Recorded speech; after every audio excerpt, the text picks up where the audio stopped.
Awit 97. Hallelujah. Praise you, Jesus.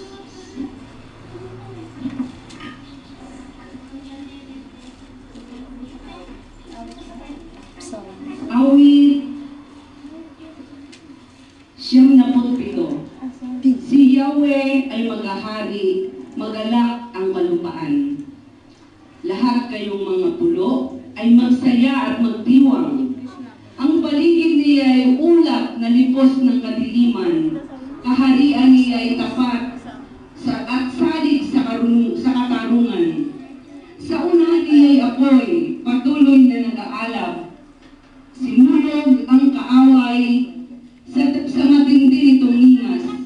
Yaong mga kidlat niyang tumatanggaw sa daigdig. Kapag iyon ay namasdan, ang lahat ay nanginginig. Yaong mga kabundukay natutunay parang pagkit sa harapan ng dakilang Panginoon ng daigdig. Sa langit ay nakahayag yaong kanyang katuwiran. Sa lupa ay makikita ang kanyang kadakilaan. Lahat silang sumasamba sa kanilang Diyos-Diyosan. Mahihiya sa kanilang paghahambog na mainam. Mga Diyos nilang ito ay yuyuko sa may kapal.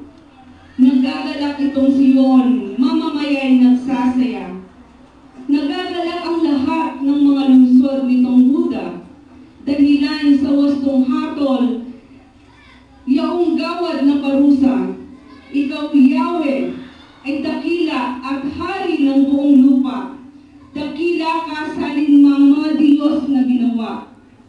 Ang lahat ng namumuhi sa masamay mahal ng Diyos, at siya ang nag-iingat sa buhay ng mga lingkod. Ililigtas niya sila sa kamay ng mga buktot. Sa tapat ang pamumuhay ay sisinag ang liwayway. Sa dalisay namang puso, maghahari kagalakan. Ang matuwid ang gawain ay galak na masusumpong. Sa maraming kabutihang ginawa ng Panginoon. Ang ginawa niyang ito ay tapat nating gunitain, at kay Yahweh ay iukol ang papuring walang maliw. Tayo pong lahat ay pumikit at sinalumalay. Ikaw lamang, O Diyos, dakila ka sa lahat. In Jesus' name we pray. Amen and amen.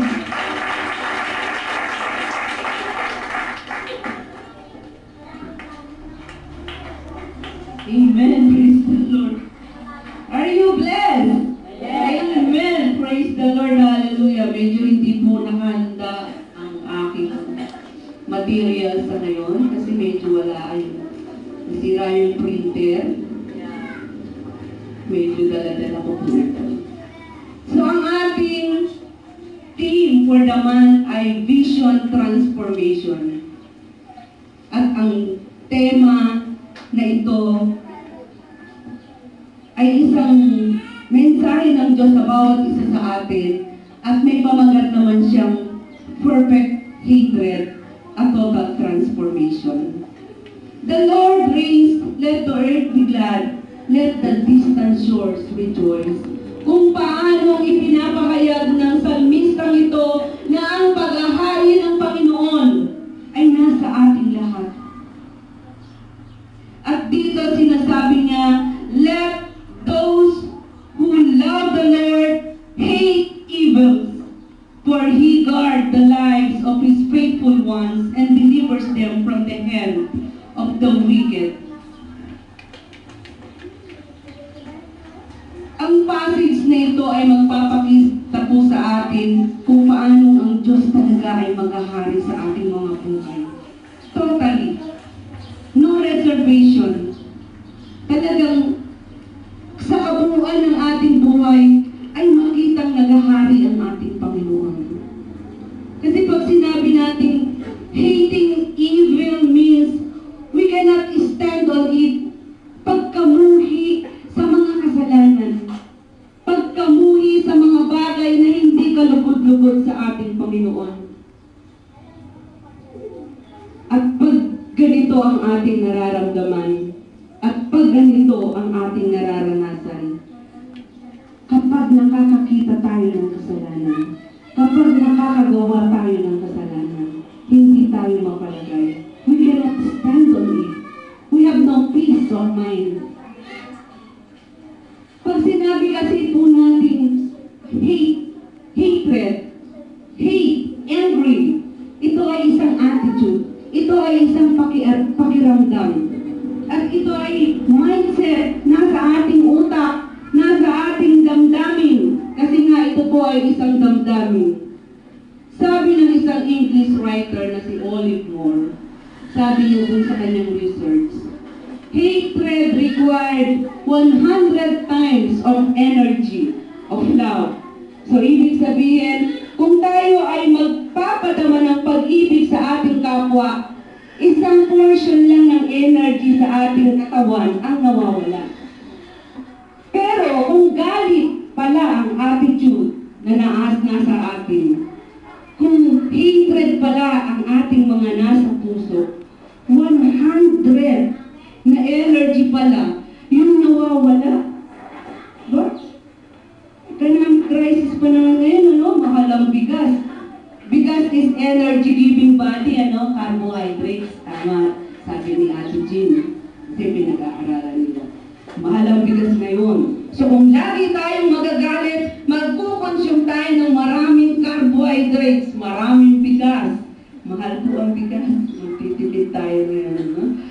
So 100:1. Pag nagalit ka, 100 na energy yung nawawala sa'yo. Samantalang kung magpapadama ka ng pag-ibig, isa lang na energy o kung anong sukat man yun ang mawawala sa atin. At minsan, at sabi nga niya, ng writer na ito, may warning siyang ginagawa. Be careful for the hatred, sabi niya. No? May warning. Mag-ingat sa pagkagalit, sa pagkamuhi. Oh, isa nang nakikita lang natin kasi warning, mag-ingat sa aso, nangangagat, kanila. Ngayon, let's bear in mind na tayo pala ay dapat mag-ingat sa pagkagalit. Kasi minsan, we tend to waste our hatred in insignificant slights. Anong ibig sabihin nun? Nagagamit natin ang pagkamuhi o pagkagalit na ito sa mga walang kakwenta-kwentang bagay na hindi naman nakakatulong sa atin sa paanong paraan. Minsan, ang mga churches ay nagkakaroon ng split, nagkakakrak kapag ang mga tao, churches fracture and split when hatred is directed at the people and not at the forces around us that destroy life and hope. Minsan, o kadalasan, lalo sa mga churches, nagkakaroon ng split, nagkakaroon ng division. Bakit? Kasi ang laman ng puso natin minsan ay itong tinatawag na hatred. At sa tao tayo minsan nakapokus. Hindi doon sa ginawa ng tao. Sa tao na tayo nagagalit, hindi doon sa ginawa ng tao. Yan yung minsan na tendency natin. And what are the indicators? We are talking of transformation.